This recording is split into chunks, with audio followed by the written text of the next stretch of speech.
달콤한 말씀 행복한 하루. 오늘 함께 나누실 하나님의 말씀은 열왕기상 5장 3절에서 5절 말씀입니다. 당신도 알거니와 내 아버지 다윗이 사방의 전쟁으로 말미암아 그의 하나님 여호와의 이름을 위하여 성전을 건축하지 못하고 여호와께서 그의 원수들을 그의 발바닥 밑에 두시기를 기다렸나이다. 이제 내 하나님 여호와께서 내게 사방의 태평을 주심에 원수도 없고 재앙도 없도다. 여호와께서 내 아버지 다윗에게 하신 말씀에 내가 너를 이어 내 자리에 오르게 할 내 아들 그가 내 이름을 위하여 성전을 건축하리라 하신 대로 내가 내 하나님 여호와의 이름을 위하여 성전을 건축하려 하오니. 여러분, 그리스도의 삶을 한 문장으로 정의하면 무엇일까요? 아마도 주님께 받은 은혜에 반응하는 삶일 것입니다. 나 같은 죄인을 살리신 그 사랑이 너무 커서 내게 주신 건강과 물질과 평안이 너무 감사해서 우리는 주를 위해 살기로 결단합니다. 이것은 매우 귀하고 성경적인 신앙의 원리입니다. 오늘 본문의 솔로몬도 마찬가지입니다. 사방에 태평을 주시고 원수도 재앙도 없게 하신 하나님의 은혜가 얼마나 컸겠습니까? 그래서 우리는 이 본문을 보며 자연스럽게 이런 결론을 내립니다. 주님이 이토록 큰 평화를 주셨으니 이제 그 은혜에 보답하는 마음으로 성전을 지어드려야겠구나. 우리도 흔히 그렇게 권면합니다. 성도 여러분, 우리가 주님께 받은 것이 얼마나 많습니까? 이제는 그 은혜를 생각하며 헌신합시다. 지금이 바로 성전을 세울 때입니다. 하지만 여러분, 오늘 본문은 단순히 은혜에 대한 보답이라는 메시지에만 머물러 있지 않습니다. 만약 이것이 감사의 반응에 불과했다면 왜 하나님은 다윗의 그 뜨거웠던 감사와 헌신은 거절하셨을까요? 왜 솔로몬에게는 평화라는 독특한 환경이 조성될 때까지 기다리게 하셨을까요? 우리는 오늘 이 질문의 답을 찾기 위해 성경이 말하는 성전의 본질로 들어가 보려 합니다. 흥미롭게도 성경은 성전 건축이라는 하나의 사건을 두고 각 권마다 서로 다른 렌즈를 통해 그 의미를 우리에게 보여줍니다. 우리가 오늘 읽은 11개의 독특함을 발견하기 위해서는 먼저 다른 성경들이 성전을 어떻게 정의했는지 살펴볼 필요가 있습니다. 첫째는 사무엘서가 보여주는 동행의 시선입니다. 다윗이 처음 성전을 짓겠다고 했을 때 하나님은 단호하게 거절하셨습니다. 사무엘하 7장 6절입니다. 내가 이스라엘 자손을 애굽에서 인도하여 내던 날부터 오늘까지 집에 살지 아니하고 장막과 성막 안에서 다녔나니. 사무엘서의 하나님은 우리와 함께 고난의 길을 걷고 거친 전쟁터를 누비며 언제든 우리와 함께 이동할 준비가 되어 있는 분이셨습니다. 여기서 성전은 건물에 갇히지 않고 우리 삶의 현장에 끝까지 찾아오시는 하나님의 열심을 상징합니다. 둘째는 역대기가 강조하는 거룩의 시선입니다. 역대기는 다윗이 왜 성전을 지을 수 없었는지 그 이유를 조금 더 엄격하게 파고듭니다. 역대상 22장 8절입니다. 여호와의 말씀이 내게 임하여 이르시되 너는 피를 심히 많이 흘렸고 크게 전쟁하였느니라. 내가 내 앞에서 땅에 피를 많이 흘렸은즉 내 이름을 위하여 성전을 건축하지 못하리라. 하나님은 지극히 거룩하신 분이기에 생명을 해치는 전쟁의 손으로 그분의 거처를 세울 수 없다는 원리입니다. 여기서 성전은 우리 내면의 부정함과 소란을 씻어내야만 만날 수 있는 하나님의 순결함을 상징합니다.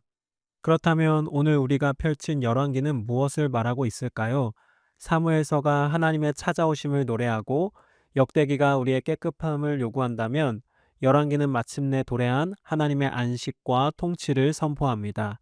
그게 안식과 통치라는 두 가지 관점에서 이 성전 건축을 한번 바라보고자 합니다. 먼저 안식입니다. 우리는 오래전 광야에서 하신 하나님의 말씀을 떠올려야 합니다. 신명기 12장 10절에서 11절 말씀입니다. 너희가 요단을 건너 너희 하나님 여호와께서 너희에게 기업으로 주시는 땅에 거주하게 될 때 또는 여호와께서 너희에게 너희 주위의 모든 대적을 이기게 하시고 너희에게 안식을 주사 너희를 평안히 거주하게 하실 때에 너희는 너희 하나님 여호와께서 자기 이름을 두시려고 택하실 그곳으로 내가 명령하는 것을 모두 가지고 갈지니 곧 너희의 번제와 너희의 희생과 너희의 십일조와 너희 손의 거제와 너희가 여호와께서 원하시는 모든 아름다운 성물을 가져가고. 솔로몬은 지금 이 약속이 자신의 시대에 성취되었음을 영적으로 분별해낸 것입니다. 사방의 태평은 단순히 운 좋은 평화가 아니라 하나님이 이제 내 이름을 그곳에 두겠다고 말씀하시는 공식적인 신호였습니다. 평화는 건축의 보상이 아니라 비로소 하나님의 임재를 온전히 담아낼 수 있는 거룩한 토양이 준비되었음을 증명하는 것입니다. 특별히 열왕기에서 이런 평화를 강조하는 것은 건축하는 과정에서도 명확하게 드러납니다. 열왕기 기자는 성전 건축의 화려함보다 더 놀라운 한 가지 장면을 우리에게 보고합니다. 그것은 건축 현장의 소리에 관한 기록입니다. 열왕기상 6장 7절입니다. 이 성전은 건축할 때에 돌을 뜨는 곳에서 다듬고 가져다가 건축하였으므로 건축하는 동안에 성전 속에서는 방망이나 도끼나 모든 철 연장 소리가 들리지 아니하였으며, 보통 건축 현장이라 하면 망치 소리, 정 소리, 인부들의 고함 소리로 가득하기 마련입니다. 하지만 하나님의 성전은 달랐습니다. 모든 돌은 이미 성전 밖에서, 즉 뜨는 곳에서 완벽하게 다듬어져 들어왔습니다.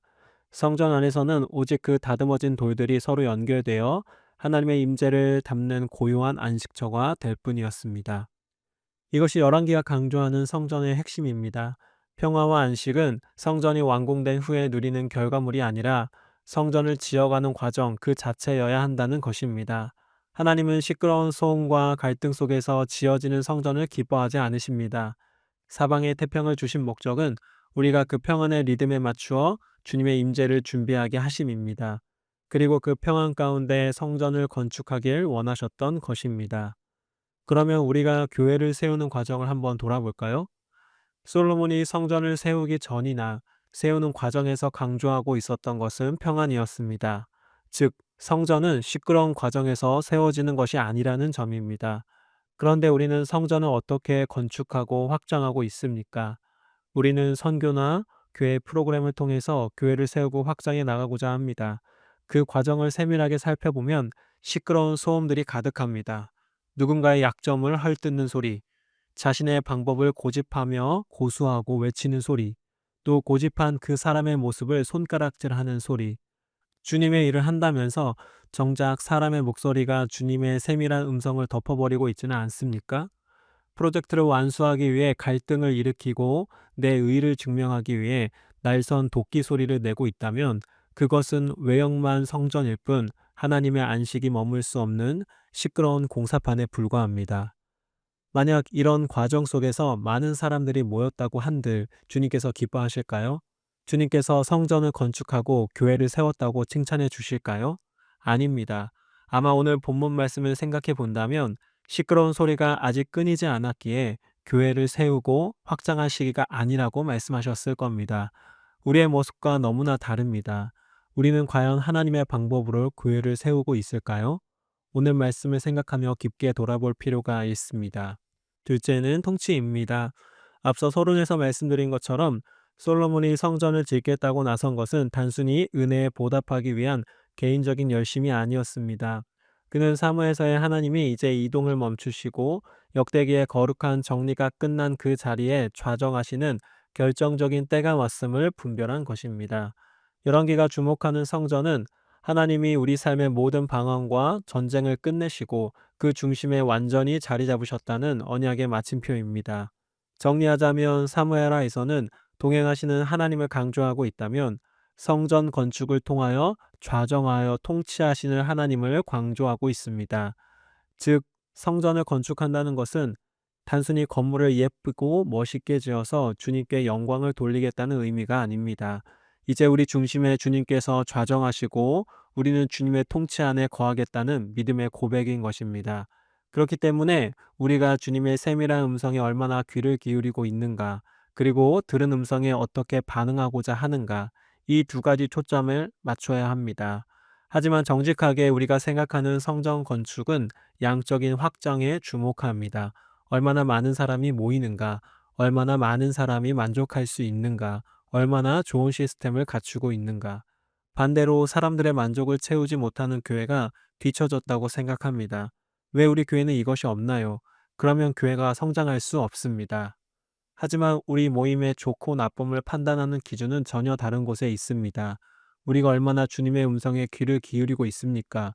얼마나 인간의 소리, 욕심을 차단하고 주님의 음성에 가까워질 수 있습니까? 주님께 들으는 음성을 순종할 수 있도록 어떻게 공동체가 돕고 있습니까? 주님의 통치를 위해서 얼마나 고군분투하고 있습니까? 이것이 성전의 핵심이고 오늘날 우리가 함께 모여 몸을 이루는 교회 공동체의 핵심인 것입니다.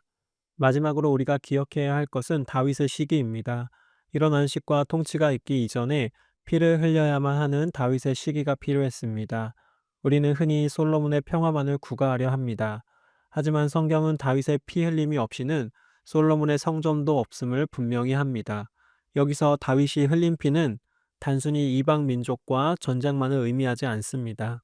그것은 하나님의 임재를 가로막는 모든 소란을 제거하는 거룩한 투쟁을 의미합니다. 우리의 성전 건축을 방해하는 가장 큰 적은 외부에 있지 않습니다. 우리 안에 있는 걱정과 염려, 시끄러운 갈등의 소리들입니다. 하나님보다 앞서가는 세속적인 가치관, 반복되는 죄의 습관, 그리고 교묘하게 자리 잡는 내면의 우상들이 우리 영혼 속에서 끊임없이 비명을 지르고 있습니다. 심지어 교회 안에서도 다른 사람의 영적인 유익보다 자신의 영적 유익을 얘기합니다. 자신에게 유익이 없고 손해가 있으면 불편해집니다. 다윗이 사방의 대적을 물리쳐 원수도 없고 재앙도 없는 상태를 만든 이유는 단 하나입니다. 바로 하나님만이 말씀하시고 하나님만이 통치하시는 거룩한 진공 상태를 만들기 위함이었습니다. 여러분, 지금 여러분의 마음은 어떻습니까? 세상의 계산기와 염려의 망치 소리로 가득하지 않습니까? 그 시끄러운 소리들을 치우십시오. 나를 증명하려던 혈기와 고집의 피를 흘리십시오. 그 처절한 자기 부인의 피를 흘림이 있은 후에야 비로소 주님이 안식할 평화의 성전이 세워지기 시작합니다. 사랑하는 강서 공동체 여러분, 오늘 우리는 열왕기상 5장부터 7장이 보여주는 성전의 신비 앞에 섰습니다. 솔로몬이 사방의 태평을 선포하며 성전을 세운 것은 단순히 은혜에 대한 보답이 아니었습니다. 그것은 하나님이 우리 삶의 주인으로 완전히 좌정하시는 통치적 안식의 선포였습니다. 이제 이 말씀을 우리 각자의 삶으로 가져가 보고자 합니다. 첫째로 지금 나의 영적 계절이 어느 시기인지 분별해야 합니다. 어떤 분들에게는 지금이 다윗의 시기일 수 있습니다. 여전히 내면의 우상과 싸워야 하고 시끄러운 염려와 갈등의 소리를 잠재우기 위해 피 흘리는 영적 전쟁을 치러야 하는 때입니다.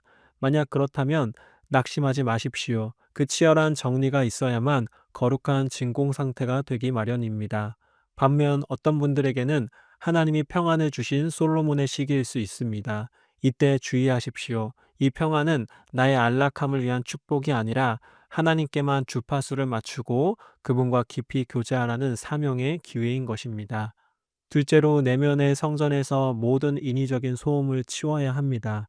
우리는 교회를 세우고 주의 일을 한다는 명목으로 얼마나 많은 망치 소리를 내고 있습니까? 내 계획이 앞서고 내 목소리가 높아지며 내 열심히 주님의 안식을 방해하고 있지는 않습니까? 진정한 성전 건축은 모든 도끼 소리가 멈추고 고요함 속에서 이루어집니다.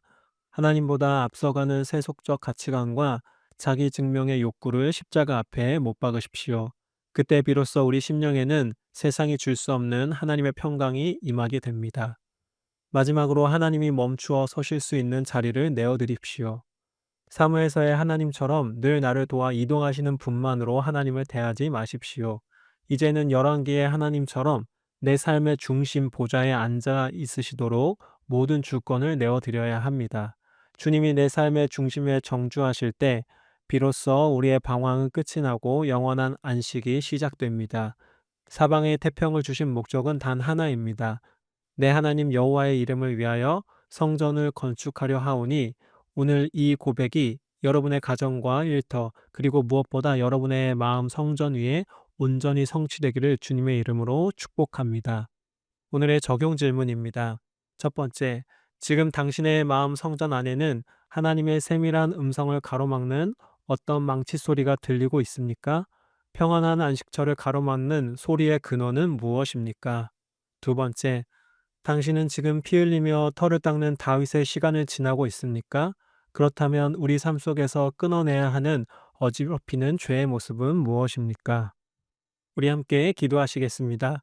하나님 아버지, 오늘 우리에게 주신 평화가 단순히 환경의 안락함이 아니라 주님의 통치를 위한 거룩한 기회임을 깨닫게 하시니 감사합니다. 여전히 우리 내면에 시끄러운 염려와 갈등의 소리가 있다면 다윗의 검을 들어 그것을 쳐서 복종시키게 하옵소서. 주님이 주신 태평의 시기를 지나는 성도들이 있다면 분주한 프로젝트의 소음을 멈추고 주님과 깊이 대면하는 안식의 성전을 세우게 하옵소서. 우리 삶의 중심 보좌에 주님이 영원히 멈추어 서서 우리를 다스려 주시옵소서. 예수 그리스도의 이름으로 기도드립니다. 아멘.